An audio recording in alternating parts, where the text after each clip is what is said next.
Hello everyone, and thanks so much for joining me. Now today's lesson is a big one. It's building on what we saw in our last one, where we were looking at China's 5-year plan. Here we're really focusing on how China are trying to open up their economy and increase trade and cooperation and partnerships with other countries.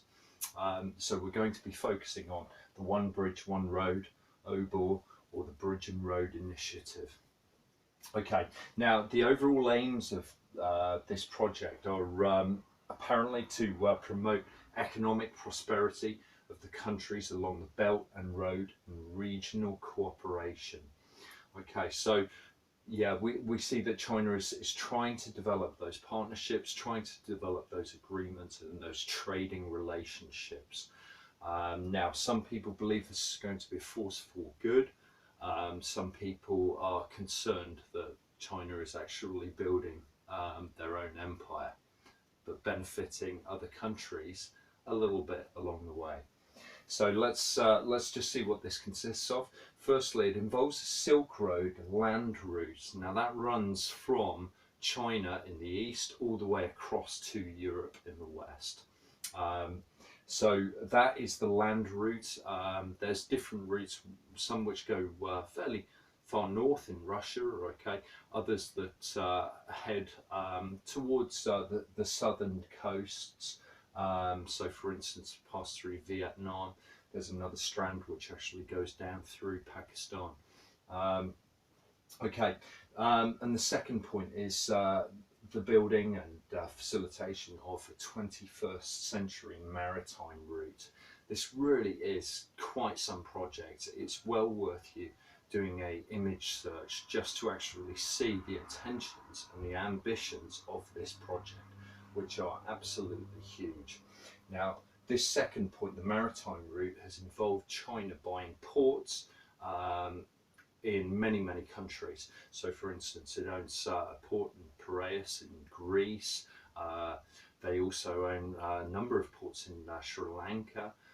They also, I believe, own a port in Djibouti in Africa, and then other ports in Mombasa and so on. Okay.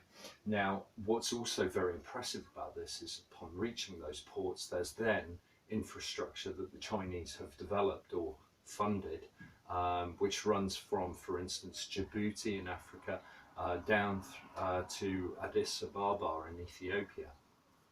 Likewise, with Mombasa, there's a new rail line which runs from Mombasa through to Nairobi.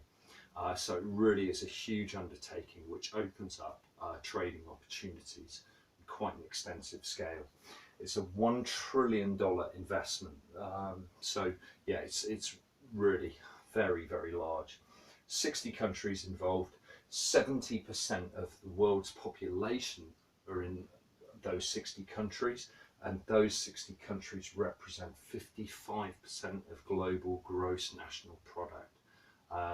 Now, what's also interesting about this is that how the economic centre of gravity for the world is expected to continue to shift towards the east, away from the west, as the Asian countries develop and become richer. And so therefore you can imagine that this share of global GMP is going to increase substantially over future years. It's also about building in the industrial capacity of China, so that they have access to commodities, and also building demand in those countries that they can trade with, as well as getting raw materials from many of those countries along the way. Again, we see this point about partnership and cooperation, that China may well be developing many free trade agreements with the countries that lie upon this Belt and Road Initiative. Now, some people see this as a potential force for good, particularly in a country like Pakistan, for instance, where $18 billion are being invested. Now, China are trying to use this as their own form of soft power for a country which has been fairly destabilized and has had problems with terrorism and extremism. So it's believed that if China invests heavily in Pakistan, that it might open up newfound economic opportunities for people in those countries, and then people may not get disaffected and becoming extremists. That's part of the thought there. So that's how they argue that it could bring stability to a country like Pakistan, and just contrast that with the American approach with the war on terror, for instance. So a very different approach. Other people, of course, see this as empire building.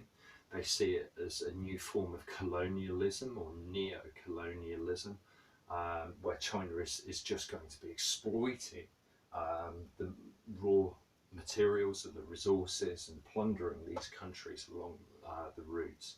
So some people are quite rightly concerned about this. I know the economist Louis Vincent Gave has said that empires require commodities. So is this just an example of empire building? Is it hard power? Is it soft power? Is it a bit of both?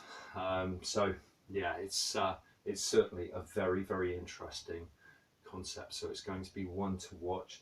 But in terms of increasing China's potential long-run aggregate supply curve, it's really going to be quite powerful, because it means they will be trading more, they will have better access to resources, and it's also going to help develop some of their poorer western regions and their northern regions, who will also benefit from some of this infrastructure development. Okay, so yeah, it's an interesting one. Watch this space.